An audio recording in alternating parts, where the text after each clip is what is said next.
Whenever the American West is mentioned, it conjures up images of cowboys, Indians, and miners.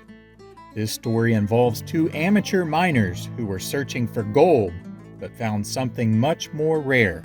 It all began in July of 1934 when Cecil Maine and Frank Carr were mining for gold in the San Pedro Mountains. They had found a seam of gold that disappeared into the rock. They decided to blast away the rock to expose more gold. When they did so, the dust from the explosion settled and the gold had disappeared. They also discovered a small cave measuring no more than 15 feet long and 4 foot wide. Once they went inside, they noticed a tiny human body no more than 6.5 inches tall sitting on a ledge. It had been mummified from the Wyoming climate and was in a crouching position. They weren't quite sure what it was, but they knew it was unique. So they took the mummy from the cave and traveled some 60 miles southwest to the town of Casper. There they sold it for $25 and it soon became known as Pedro in various sideshow exhibits. In 1936, Pedro was on display in a drugstore window where Floyd Jones was selling postcard souvenirs. This is when Pedro's fame began to spread. Next, Pedro became the property of an Ivan Goodman, who was a car dealer in Casper, Wyoming. He showed the mummy off in a glass case as part of his advertising display. It's educational, it's scientific, it will amaze and thrill you. It's a pygmy preserved as it actually lived, declared the posters accompanying Pedro. They also claimed the mummy was 1,000 years old. People weren't quite sure what Pedro was. There are oral traditions of many Native American tribes, including the Sioux, Cheyenne, Arapaho, and Crow, that tell of little people who stand from 20 inches to 3 feet tall. Some said that they were tiny people eaters, while others said they were known to have been spirits and healers. These were the types of things that Westerners scoffed at until Pedro was actually found. The Shoshone Indians of Wyoming called these little people Nimeragar. They told of how these little people would attack them with tiny bows and poisoned arrows. The tales also told how they were known to kill their own kind with a single blow to the head if they became too ill. Could Pedro have been one of these little people that Native Americans told about? Ivan Goodman, the car salesman, took Pedro to New York.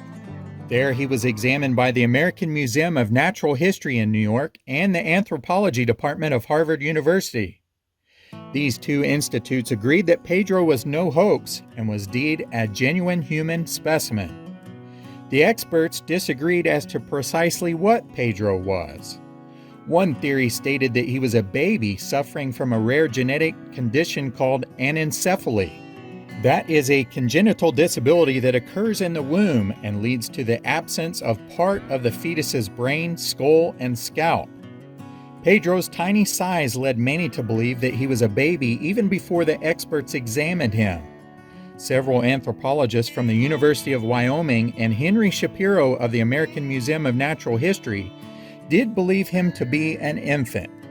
Shapiro took x-rays and photographs of Pedro from which he drew his conclusion. On a second trip to New York, Goodman left the mummy with a Seymour Leonard Wadler. He was an owner and curator of the Museum of Marriage and Love. Ironically, he also operated a group called the Lonely Hearts Club, which spoke out against marriage and for people to be proud and embrace being single so that they don't go neurotic and have to see a psychologist. Shortly thereafter, Goodman fell ill and died. The mummy was never returned to the Goodman family, and it has not been seen again. At some point, the museum that Mr. Wadler was operating closed, and he moved to Florida. There he lived until his death in 1980. After doing some research, I cannot find where he is buried, if at all. I also cannot find a wife or any descendants. Where that particular Pedro mummy is now, no one knows, but there have been people that have offered reward money for it. Pedro's absence has not daunted the mummy seekers nor the believers in little people. Of course, this was all started well before the disappearance of Pedro with the Native American tales. On August 17, 1941, a Milwaukee Journal article titled, Did a race of pygmies once live in America? Seemingly started the beliefs in the alternative baby theory. According to this account, the mummy was a tiny man who was 65 years old at the time of his death. There are some people who have examined the x-rays and believe that Pedro was indeed a fully grown human. They believe the skeleton is fully developed and there is one row of teeth present, which indicates it's an adult. If it was a baby or an infant, it would have 2 rows of teeth, with one being further up and into the jaw.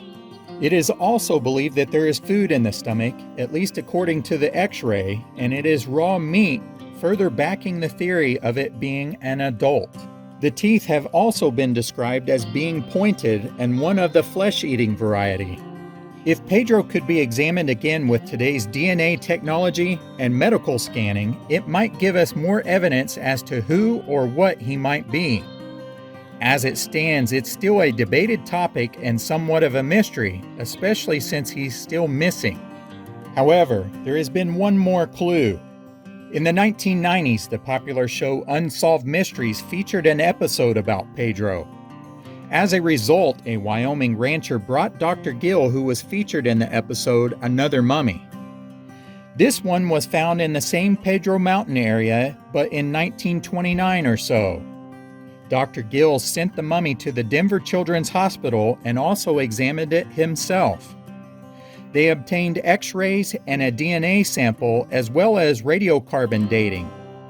Following those tests, Dr. Gill said it confirmed everything he had ever thought about the Pedro mummy, including the diagnosis of anencephaly. Is the Pedro mummy gone forever?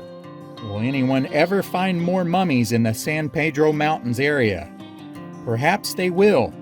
You never know what is left to be discovered in the American West. Thanks for watching this little episode on the Pedro mummy. I hope you enjoyed it, and if you did, please give it a thumbs up. As always, thanks for watching, and we'll see you guys next time. So many days is yet to come. Too many times has come to pass. Too many moments put aside.